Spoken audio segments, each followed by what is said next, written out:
La siguiente es una producción de 360podcast.sb.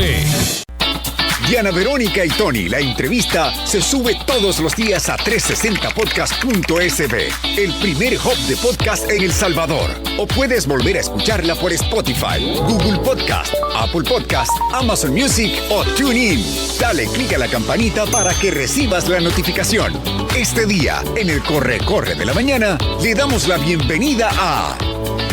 Creo que es la primera vez que no lo entrevistamos vía Zoom. Vía Zoom, exacto. Hoy está aquí en carne y hueso. Sí, mira, qué privilegio tenerte aquí con nosotros. Me llegan, no era un doble. Sí, no era un holograma. Ajá. No era el metaverso. Aquí está con nosotros el economista senior del Instituto Centroamericano de Estudios Fiscales, ICEFI, Ricardo Castaneda. Mira qué gusto tenerte aquí con nosotros, bienvenido. Ricardo, en persona. Le decía que le debemos no sé cuántas libras de Aviva Café, sí. Porque a nuestros invitados a la charla les regalamos una libra y tú siempre nos decías, guárdenmela. Aquí está, mira, Aquí... te vamos a dar más de una. No, bueno, primero buenos días. Muchísimas gracias por la invitación y un placer estar con ustedes. Y sí, claro que tenía anotado ya ¿verdad que sí? toda la deuda, ¿verdad? Hoy venía a cobrarla. Como buen economista, ¿verdad? Toma nota. Hablando de deuda. Tu visita, esta entrevista es muy oportuna en el momento porque hace 18 horas el presidente de la República, Nayib Bukele, tuiteaba lo siguiente, leo textual. Hoy, o sea ayer, hemos lanzado oficialmente la oferta de compra de toda nuestra deuda externa con vencimiento del 2023 al 2025. Banderita El Salvador. Todos los poseedores de bonos de la República del Salvador pueden acceder a esta recompra pública y voluntaria. Más información aquí y publica un enlace. Entonces, pues ahí está, la deuda externa, ¿verdad? Los bonos que se vencen enero 2023 y enero 2025 suman 1.600 millones de dólares. Pero hoy publica la prensa gráfica que el gobierno ofrece solo 360 millones. ¿Cómo es esto? ¿Qué está pasando? Mira, este fue un anuncio que prácticamente se hizo en julio. Yo desde el momento que salió decía que esta para mí era una táctica mediática y financiera. Porque volvamos al tuit del presidente. En ¿verdad? efecto fue el 26 de julio. Exacto. Si tú lees como ciudadano o ciudadana lo que dice el presidente, él dice tenemos el dinero para hacer la recompra total o toda la recompra, es decir, dice, oferta de compra de toda nuestra deuda entonces externa. prácticamente Con vencimiento 2023 al 2025. entonces básicamente lo que él está diciendo es tenemos los 1.600 millones de dólares para poder comprar de manera anticipada. ¿Qué pasa con esta compra anticipada? Básicamente no es algo nuevo, digamos, no es algo que solo el país, El Salvador, vaya a hacer, ya ha sucedido en otros países. Usualmente, ¿quiénes hacen una compra anticipada o una reestructuración? O países que ya están en una muy buena situación económica y financiera, que son capaces de poder volver a negociar las condiciones con los inversionistas, o países que están en una situación muy complicada. ¿Por qué? Porque básicamente en este caso lo que le está diciendo el gobierno es: nosotros te compramos de manera anticipada, pero a un precio menor del que te deberíamos de pagar, ¿verdad? Por ejemplo, el bono 2025, ese está casi a la mitad del precio que se colocó en ese momento. Significa que si alguien pagó $100, ahora el gobierno solo le daría $50. En el caso del bono 2023, está más arriba, pero no llega al 100% de su valor. Anda ahorita alrededor del 90%. Cuando hacen este anuncio, la primera reacción de los mercados fue un aumento del precio de los bonos. Porque obviamente tú como inversionista lees el tuit del presidente y dice tenemos todo el dinero, entonces efectivamente es como, bueno, el gobierno de El Salvador tiene todo el dinero.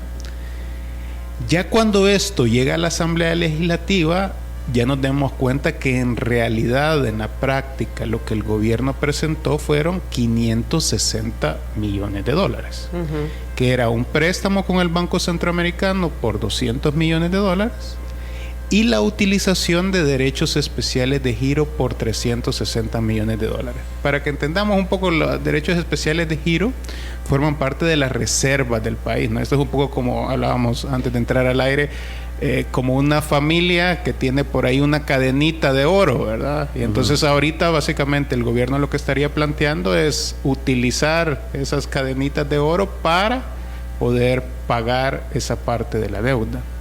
Entonces, el gobierno, al haber metido en la ecuación el bono de 2025, que son 800 millones de dólares, más el bono de 2023, que son 800 millones de dólares, lo que tiene que ahora demostrarle a los inversionistas que tiene 1.600 millones de dólares disponibles, pero en la práctica solo tiene 560 millones de dólares.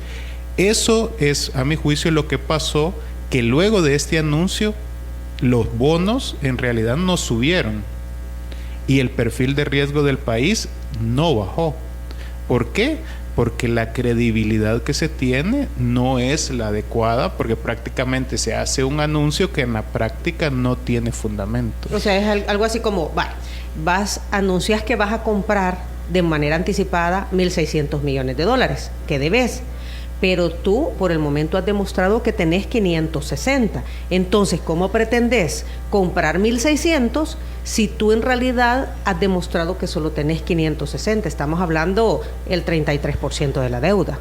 Exacto. Y entonces, al final, eso es una cuestión básica de números, ¿verdad? O sea, son 1.600 y tú solo tienes 560. La gran pregunta que no ha respondido el gobierno es, ¿de dónde va a sacar la diferencia? ¿Qué lógica impera en este momento en un tenedor de bonos? Mira, realmente es muy difícil, porque estos son mercados especulativos, uno saber exactamente qué es lo que va a pasar. Pero yo creo que en este contexto, los tenedores de bonos tradicionales, digámoslo, que son como los fondos de inversión más grandes, ellos tienen, a mi juicio, pocos incentivos para venderle de manera anticipada el bono de 2023 al gobierno. ¿Por qué? Porque ahorita estamos en septiembre y te están ofreciendo ahorita el 90% del valor, pero en enero te tienen que pagar el 100%. Me espero 4 meses. Te esperas y te van a dar el 100% obligadamente. Ahora, en el bono... Pero no puede haber una lógica de mejor ahorita. Ahorita que más o menos dice que tiene, pero a saber, y mejor ahorita. Mira, yo soy de la idea que el gobierno todavía tiene herramientas para cumplir el de enero de 2023. Todavía, y podemos hablar más adelante de alguna de esas opciones. Porque serían 560 que tengo, me faltarían 200 y algo. Sí. 240. Que digamos que no es tan difícil, entre comillas, poderlo conseguir. Obviamente rascando la olla. Las cacerolas. Sí, pero lo podrían conseguir. Ahora, entonces, digamos que ese tipo de inversionistas creo que no tendrían esos incentivos para venderle. ¿Quién podría tener un incentivo para vender el bono de 2023? Ahorita solo quedémonos con el de 2023. Inversionistas que, por ejemplo, compraron los bonos cuando estaban muy bajos. Es decir, estaban 60, 70% de su valor. No pierdo nada. Si ahorita te dan el 90%... estoy ganando. Exacto. Entonces, por ahí pudiera haber algunos inversionistas que entonces digan, sí le queremos vender de manera anticipada 2023. Ahora, yo creo que el que hay un poco más de incentivos para venderle de manera anticipada al gobierno es 2025. A pesar de que solo está a la mitad del precio de su valor. ¿Por qué? Porque en 2025 existe mucha incertidumbre. Elecciones. Va a haber reelección. La situación financiera va a seguir deteriorándose.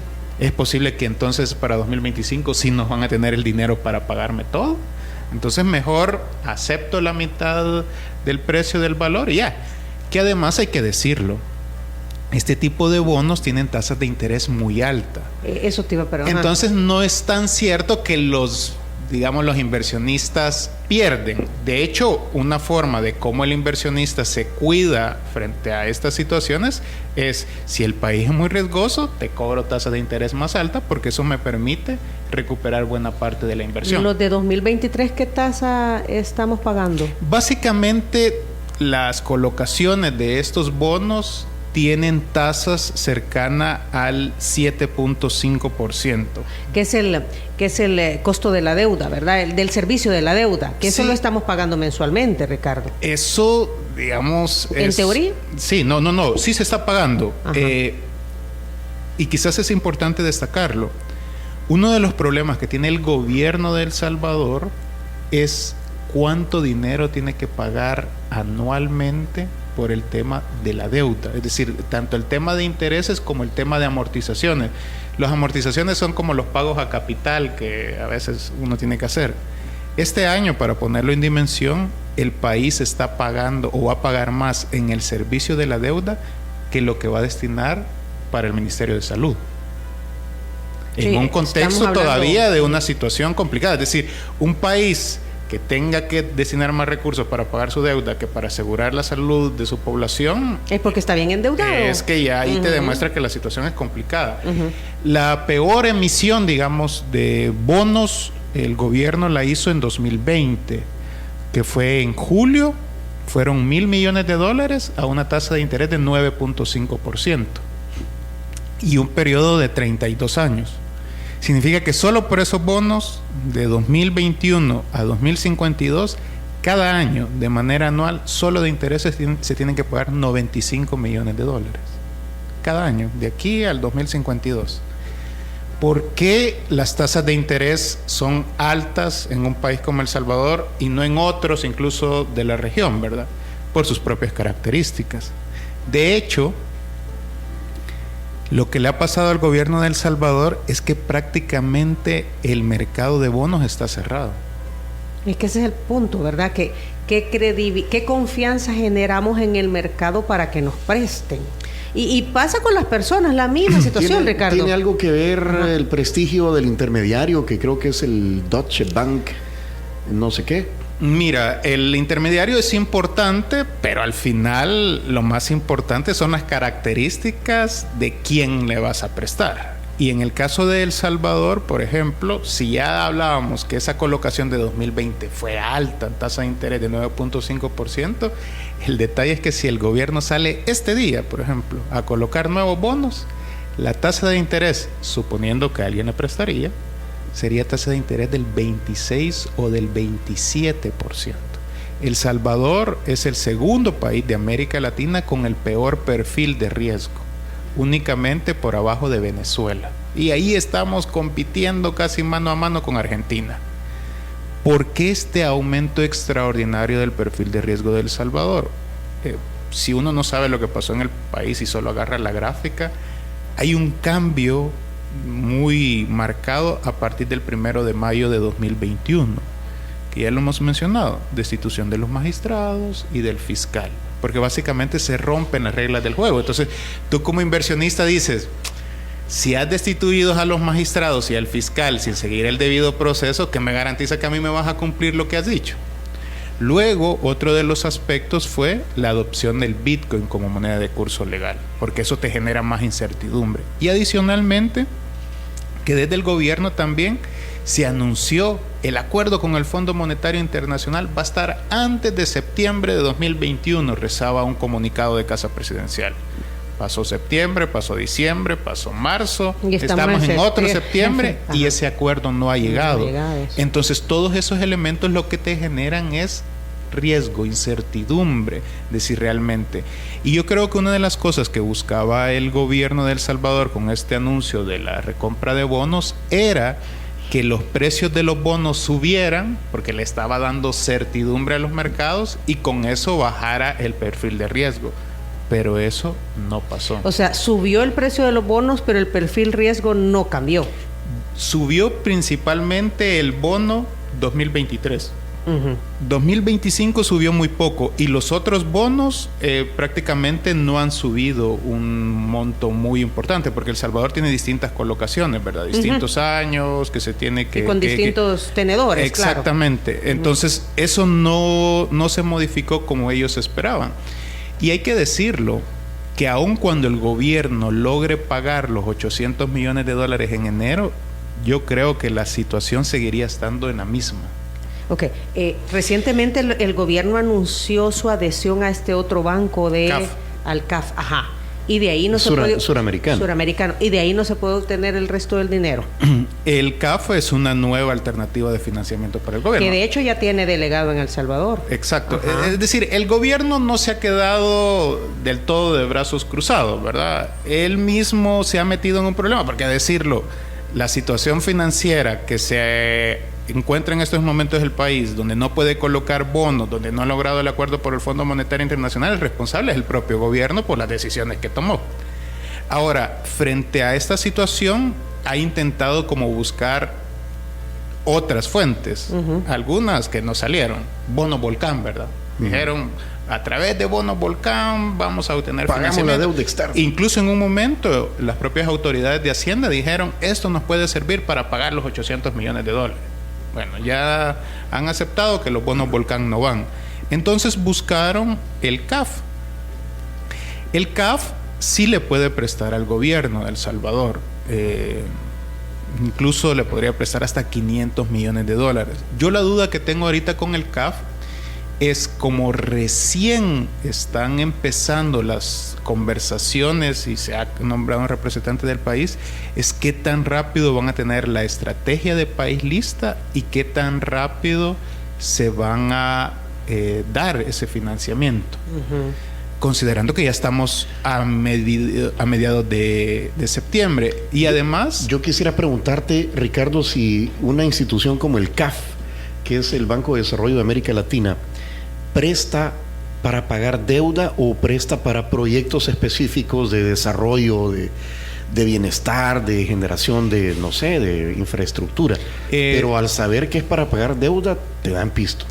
El representante, que por cierto era el representante que estaba antes en el Banco Mundial, muy cercano al gobierno, ha indicado que lo que están conversando son temas de educación, temas de cambio climático y la recuperación post-pandemia.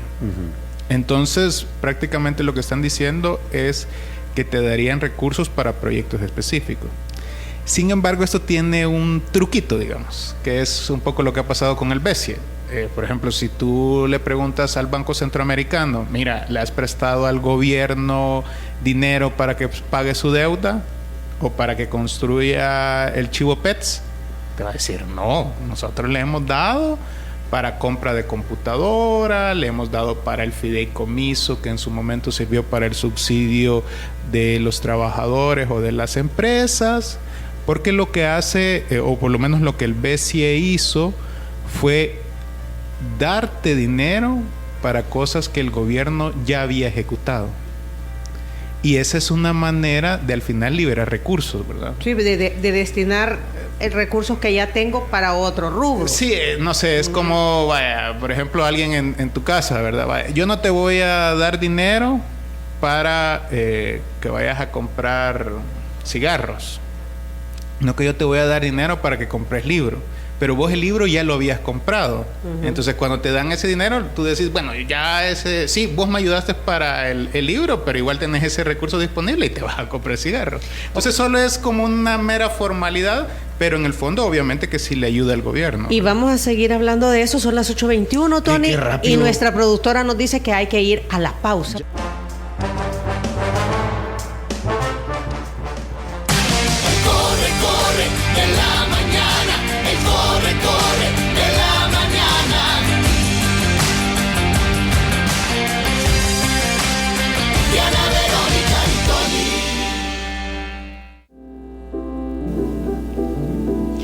Estamos conversando con Ricardo Castaneda, economista senior del Instituto Centroamericano de Estudios Fiscales, el ICEFI, sobre, bueno, esta compra anticipada de los bonos, de la deuda externa del país.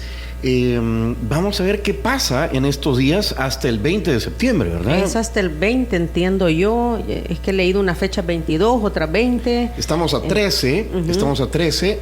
Y en estos momentos, pues, ¿quiénes son normalmente los tenedores de bonos? ¿Quiénes compran esta deuda? Estos bonos son soberanos, ¿verdad? Son del Estado. Del Sí, Estado. digamos que las características de los bonos es que hay cierto secretismo. Por ejemplo, cuando se dan este tipo de negociaciones, no necesariamente se conocen de manera pública, ¿verdad? A veces se conoce de manera pública hasta que ya se llevó a cabo la operación. O sea, se dice, fulano de tal o tal empresa compró. Más bien se dice, por ejemplo, el gobierno colocó $1,000 millones en bonos a una tasa de interés de tanto para un periodo de tanto. Incluso no se conocen los nombres de los acreedores o de quienes tienen los bonos.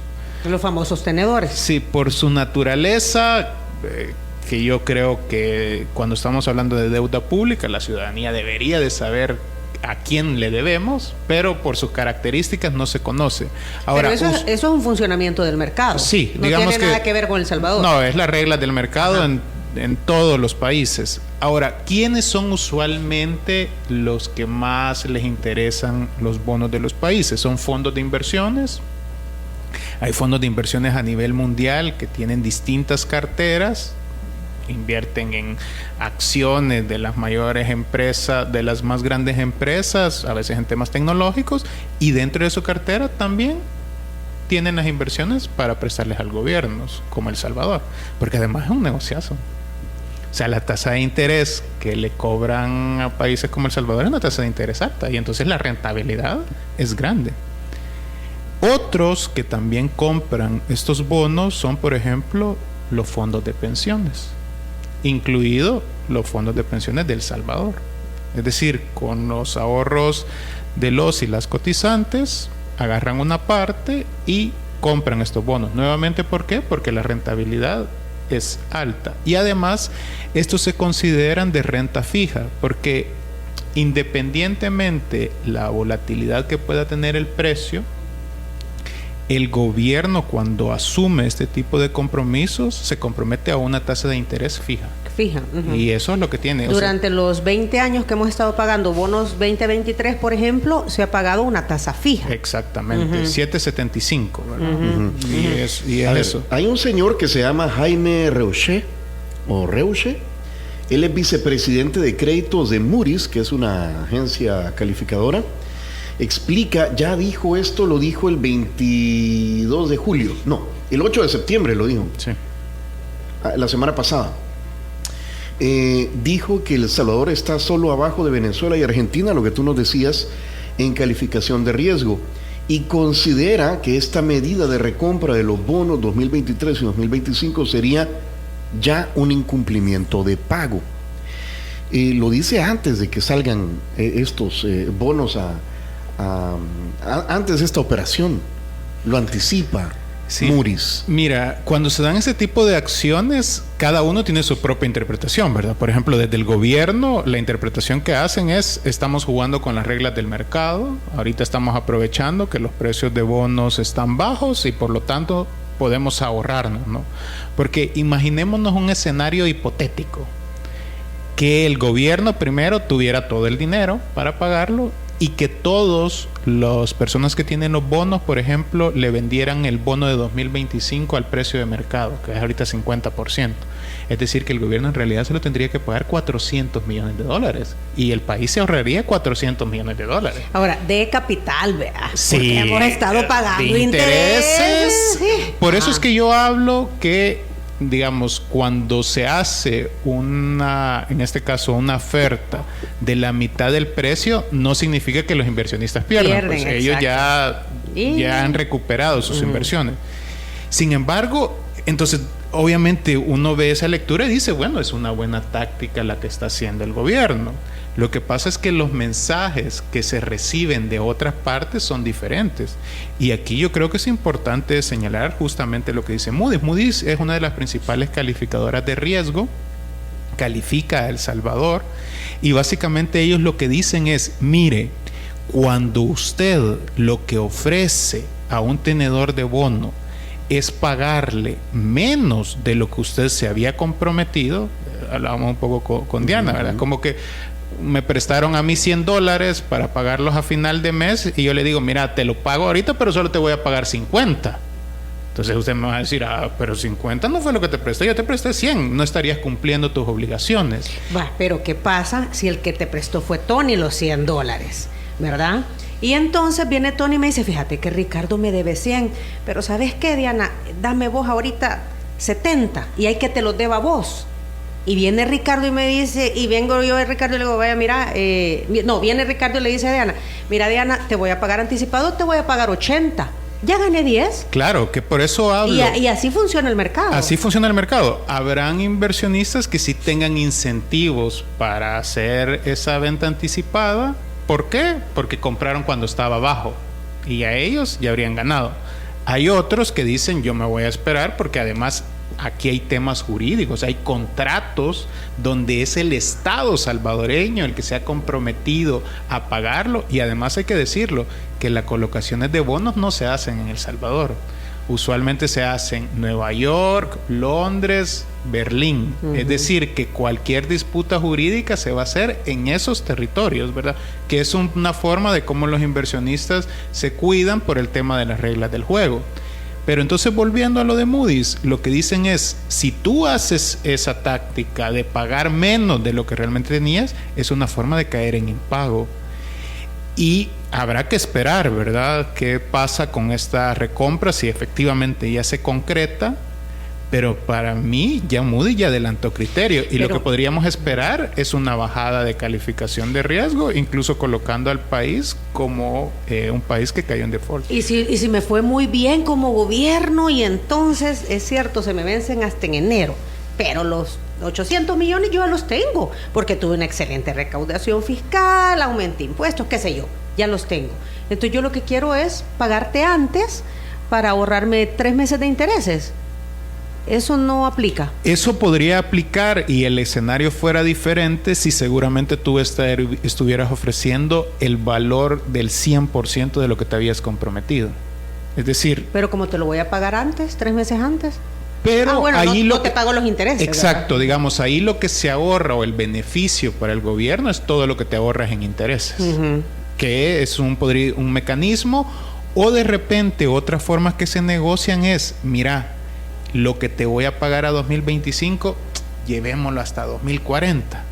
Porque eso me permite a mí no desembolsar ese dinero que tenía que pagar en 2025. Ese tipo de cosas suceden, pero insisto, cuando la situación financiera es mejor.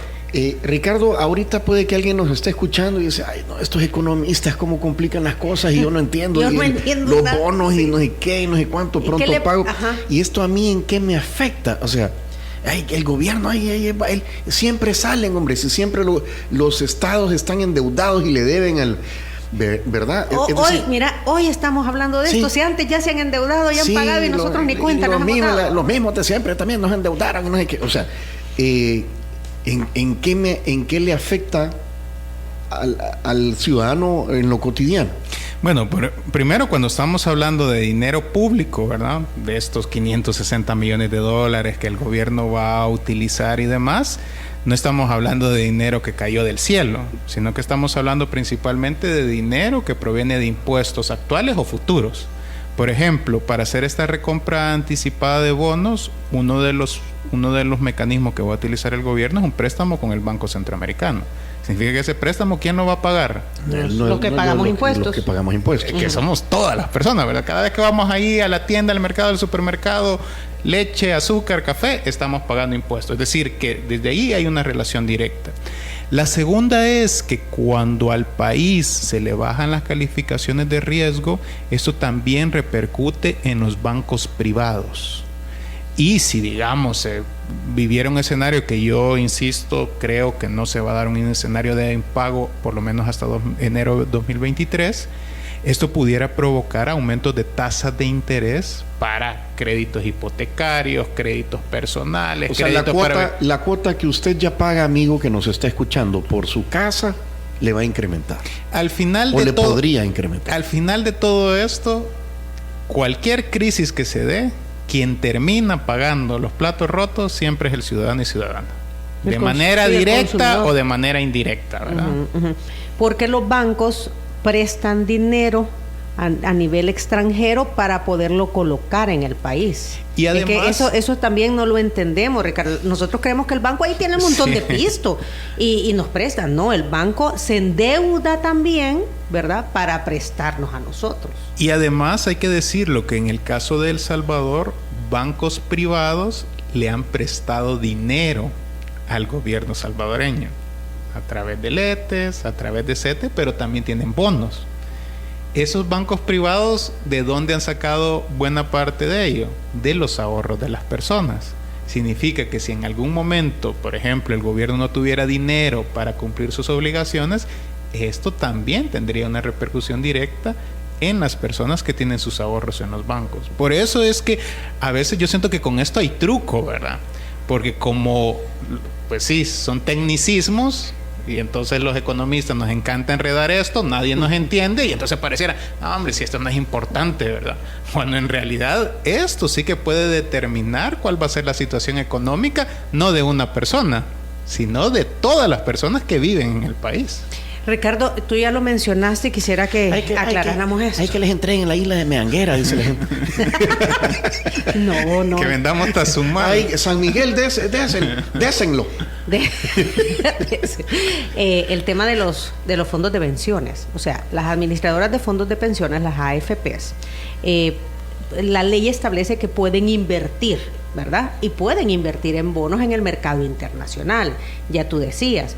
En esos bonos que el Estado debe, también hay bonos que ha comprado o que han comprado las AFP locales. Podría darse un cambio de papeles en el hecho de decirle a las AFPs o las AFPs que tengan que decir al Estado, ok, le acepto esa compra, pero solamente en documento, no desembolsando dinero. Digamos que sí se podría dar, pero por las propias características lo veo complicado. Ahora, lo que sí podría suceder es que se presione a las administradoras de pensiones para que hagan esa venta de manera anticipada. Para que acepten. Sí, porque, digamos, esto es un poco como cuando tú le debes a alguien que no conoces mucho, ¿verdad? Digamos que es mucho más difícil convencerlo y persuadirlo. Pero si quien te presta es alguien conocido y además es muy amigo de otro familiar, de repente ese familiar puede estarlo presionando, que es un poco con el tema de los ahorros de pensiones, ¿verdad? Recordemos, y un poco de economía política, que en la mesa está la posibilidad de una reforma de pensiones. Uh-huh. De repente puede decir, mira, negociamos, ¿verdad? Uh-huh. Porque al final el gobierno lo que necesita es liquidez, necesita dinero. Entonces, ayúdame vos con esto, posiblemente no hago esta reforma. Tal vez no hay nada escrito, pero sí se puede conversar al respecto. Exacto. Entonces, al final, creo que lo que el ciudadano o ciudadana tiene que tener claro es que esta situación hay que prestarle atención, porque independientemente de lo que suceda, ya sea que sea exitosa la recompra anticipada o la compra anticipada o que fracase, va a tener repercusiones en la población. Y ahorita uno de los aspectos que hay que prestarle atención es que en septiembre debe presentarse el proyecto de presupuesto para el próximo año. Ese proyecto de presupuesto va a venir en un contexto diferente. La situación económica del país ya se está desacelerando. Es decir, esto crece, pero crece menos, ¿verdad? Cuando vamos en el carro, tú sueltas el pie del acelerador. El carro avanza. No significa que no avances. Pero avanza ya muy lento. De cómo veníamos por el punto de inflexión que provocó la pandemia. Exacto. Uh-huh. El contexto mundial no es el contexto mundial mejor. Por ejemplo, en Estados Unidos la situación económica no es la más adecuada y esto repercute en remesas, repercute en exportaciones. Por otra parte, en el presupuesto tiene que verse reflejado el pago de los $800 millones, porque ya tú sabes que es una obligación que vas a tener que hacer en enero de 2023. Y además es un año preelectoral. Entonces, usualmente cuando son años preelectorales, el gasto público tiende a aumentar, porque hay algunos proyectos, programas que se impulsan para asegurar votos. Todos estos elementos, entonces, provocarían de dónde se va a financiar. Es decir, la gran pregunta que debería de responder ese presupuesto 2023 es de dónde se va a sacar el dinero. Por ejemplo, para el presupuesto de este año, cuando se aprobó, decían, mire, lo que no logramos tener de los ingresos propios, de impuestos y demás, va a ser a través de colocaciones de bonos. Pero esas colocaciones de bonos no se hicieron. Y por eso es que se está en esta situación complicada. Porque muchas veces, cuando hablamos de crisis financiera, ¿verdad? O de una crisis de liquidez y demás, posiblemente nos vienen las imágenes de todo en llamas, un país en caos. Y entonces cuando la gente ve que eso no sucede, dice, pero si aquí no pasa nada, ¿verdad? Vamos a los centros comerciales, está lleno. Pero ahí en Guate sí. Pero esta semana. Lo que pasa es que las manifestaciones de las crisis a veces son más silenciosas y posiblemente no les prestamos mucha atención. Pero, por ejemplo, aquí en El Salvador hemos observado noticias de las escuelas no están recibiendo todos los recursos, hay retrasos. Hay alcaldías que prácticamente han tenido que despedir gente, cerrar programas o disminuir las actividades laborales porque no tienen la situación financiera. Hay retrasos en programas sociales, como por ejemplo el Pensión Básica Universal y demás. La ejecución de la inversión pública es bajísima. Eso te iba a preguntar, Ricardo, porque vaya, normalmente se tiene en el presupuesto general de la nación la inversión pública, pero la tradición ha sido así, y no quiero usar la palabra siempre ha sido así, porque esa frase hay que dejarla de usar, pero siempre han ejecutado con suerte el 65%. Eso ha sido como los números máximos. Y entonces uno se pregunta, bueno, ¿pero eso estaba presupuestado o solo estaba en papeles? Digamos que por su característica, ¿verdad? Como el propio nombre tiene presupuesto, tú presupones que vas a lograr, por ejemplo, todos los ingresos y que adicionalmente no vas a tener problemas en la gestión con los procesos de compras, que van a llegar de manera oportuna, que las licitaciones van a ser de manera adecuada y demás. Lo que ha pasado en El Salvador es que una variable de ajuste ha sido la inversión pública. Es decir, yo no estoy reteniendo todos los ingresos que presupuesté iba a tener, entonces lo que hago es priorizar como aquellas cosas que sí se vería muy evidente, por ejemplo, que no pagara salarios, ¿verdad? Eso todo el mundo sabría. Pero de repente, si no construyo un puente que había colocado, pues quizás a lo sumo la comunidad de ahí, o capaz ni la comunidad ni sabía que había colocado ese... O comienzo, ¿verdad? Comienzo, pero lo ejecuto hasta con el presupuesto del próximo año. Exacto. Entonces, básicamente lo que estamos observando en El Salvador es que la inversión pública se está ejecutando muy baja, y eso es preocupante. ¿Por qué? Porque en momentos, por ejemplo, cuando se está desacelerando la economía, es decir, que la inversión privada no está creciendo tanto, que el consumo de las familias no es tan importante, la inversión pública juega un rol clave. Inyecta. Porque dinamiza, ¿verdad? Porque cada vez que hay un proyecto de inversión pública, se contratan empresas, se compran materiales, las personas, ¿cómo se llama?, tienen ingresos. Entonces hay un conjunto de factores que ayudan a dinamizar la economía. Sin embargo, en El Salvador, el tema de la inversión pública está bajo. ¿Y cómo estamos a septiembre? En el primer semestre, que son los últimos datos que estaban, más o menos la ejecución era de una tercera parte, del 33%. Habría que analizar el por qué, ¿verdad? Ya tú decías. Sí, ahí. yo creo que uno de los principales factores es la caja, ¿verdad? No alcanzó los recursos que tú habías dicho que ibas a tener. Y entonces no estás teniendo ese flujo cada mes y priorizas. Ya no se puede hacer esto de que pasaban fondos de un ministerio a otro, ¿verdad? Ya solamente internamente funciona eso. Mira, sobre eso es una muy buena pregunta. El marco legal de El Salvador establece que si yo te quiero pasar del Ministerio de Educación al Ministerio de la Defensa, que ya ha pasado en El Salvador, 2021, por ejemplo. Hay que ir a la asamblea. Se tiene que ir a la Asamblea Legislativa, porque la lógica es, bueno, hay pesos y contrapesos, ¿verdad?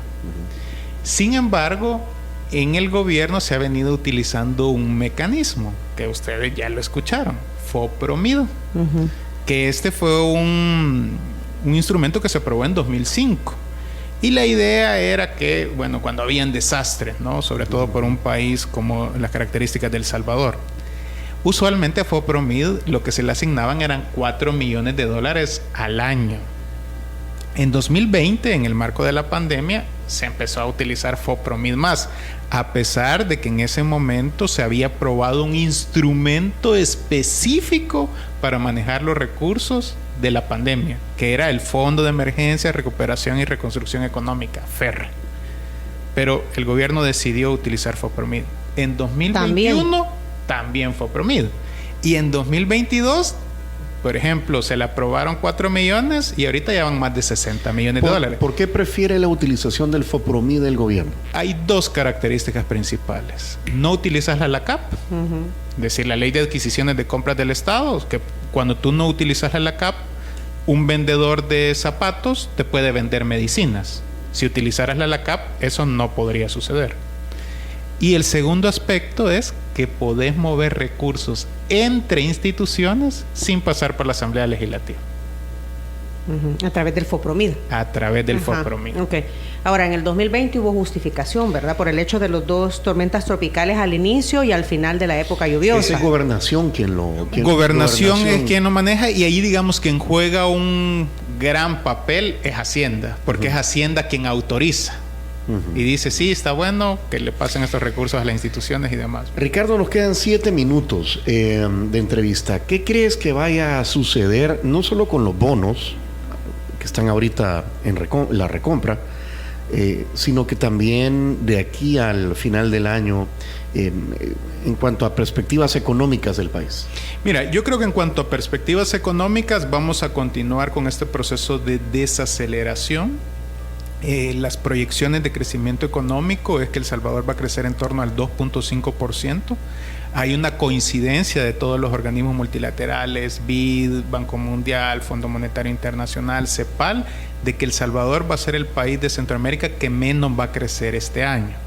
Y que incluso el próximo año podría crecer menos. Es decir, volvemos a la trampa de bajo crecimiento, ¿no? Ahí entre 2.5% es lo que crece el país. No pasamos.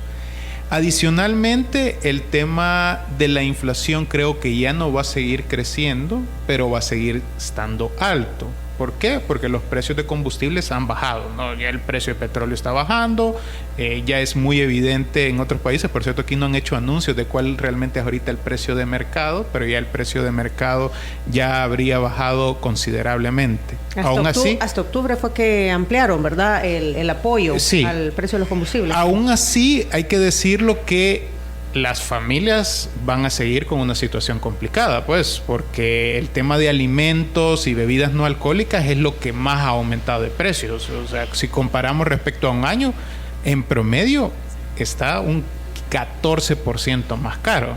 Y si tú no te aumentaron tus ingresos en ese 14%, significa que tenés que comprar menos, ¿verdad? Y yo siempre digo, con el tema de la inflación, no todas las personas vivimos igual. Posiblemente algunos, pues ya no nos vamos a comprar la libra de carne premium, no que nos vamos a comprar otra libra de carne, pero igual vamos a seguir comiendo carne. Hay que ponerle piña para qué. Pero hay otras personas que la diferencia es que no comen lo suficiente o en algunos casos no comen. Fíjense que a mí realmente me parece muy llamativo que casi no se haya hablado en el país de los datos presentados por distintas agencias de Naciones Unidas. Ahí está FAO, FIDA, Programa Mundial de Alimentos, que ellos presentan su informe mundial de la seguridad alimentaria. En ese informe muestran que en el caso de El Salvador, entre 2019 y 2021, casi 1 de cada 2 salvadoreños ha padecido inseguridad alimentaria. Es decir, que no ha comido lo suficiente o incluso no ha comido. Es decir, estamos hablando de datos dramáticos. Además, esto es convergente con los datos que presentó la extinta Dirección General de Estadística y Censo, DIGESTEC, en su última encuesta de hogares y propósitos múltiples, que muestra que entre 2019 y 2021 la pobreza extrema o el número de personas en pobreza extrema se incrementó en 160,000 personas nuevas. Es decir, personas que ni siquiera tienen el dinero para comprar la canasta de alimentos. La canasta básica, ¿verdad? Exacto. Esa es pobreza extrema. Entonces, estos elementos te demuestran que la situación financiera, económica a nivel general sigue siendo delicada, pero la situación económica familiar, todavía más. En el ámbito financiero, yo creo que el gobierno de una u otra forma, rascando la olla, va a encontrar los 800 millones para pagar sobre todo el vencimiento 2023, pero la situación seguiría estando delicada. Yo esto lo pongo como el gobierno puede conseguir tanques de oxígeno para seguir respirando, pero el paciente seguiría en cuidados intensivos. ¿Qué propones? Mira, las propuestas son un poco repetitivas, pero es que realmente es así. Si lo que ha provocado el aumento de perfil de riesgo del país y prácticamente el cierre de mercado ha sido, por un lado, el deterioro institucional, la adopción del Bitcoin y el no haber logrado un acuerdo con el Fondo Monetario Internacional, ¿cuál sería la receta? Hacer todo lo contrario. Por ejemplo, derrogar el Bitcoin. No tiene ningún sentido seguir teniendo el Bitcoin como moneda de curso legal. Si alguien lo quiere usar de manera voluntaria, que lo haga, y el gobierno lo que tiene que establecer es un marco regulatorio para ello. Lo segundo, tiene que haber plena separación de poderes e independencia en las instituciones, particularmente en la Corte Suprema de Justicia y la Fiscalía General de la República. Y el otro aspecto es tener una estrategia clara en el ámbito financiero con medidas de corto, mediano y largo plazo. Es la única manera de darle certidumbre a los mercados, pero principalmente a la gente. Ayer un grupo de transportistas encabezados por Genaro Ramírez estaba pidiendo la reelección del presidente. Bueno, por ejemplo, ese tipo de cosas te genera mucha más incertidumbre, digamos, desde el lado de vista de los inversionistas, ¿verdad? Porque si la Constitución establece que no se permite la reelección, pero sí se da, significa que hay un rompimiento de las reglas del juego. Entonces eso, yo al momento de decidir invertir entre El Salvador o invertir en otro país, digo, quizás mejor me voy a otro país. Eso es lo más probable que va a ocurrir. Es decir, el presidente va a ser candidato y va a volver a ganar. No va a ser reelecto, sino que va a volver a participar y va a ganar, porque ese es otro término que hay que usarlo bien. No es reelección. Ajá. Es la manera como se coloca. Ajá. Por cierto, El Salvador el año pasado fue el país que menos inversión extranjera directa atrajo de la región centroamericana, y este primer semestre es igual. Yo creo que eso también sería importante, que desde las autoridades vean por qué está sucediendo eso. ¿Por qué El Salvador no está trayendo inversión extranjera? Y yo creo que es muy evidente las razones, porque son las mismas del aumento del perfil de riesgo del país. Ok. En punto las 9 de la mañana, Ricardo, gracias por tu visita. ¿Vas para Colombia? Sí. Ajá, contanos. No, pero es que es de trabajo. Es de trabajo. Es trabajo. Si quieren volver a escuchar esa entrevista, pongan atención. Si quieres volver a escuchar esta entrevista, ingresa a 360podcast.sb, el primer hub de podcasteros salvadoreños. Sigue a Diana Verónica y Tony la entrevista en Spotify, Google Podcast, Apple Podcast, Amazon Music o TuneIn. Esta fue una producción de 360podcast.sb.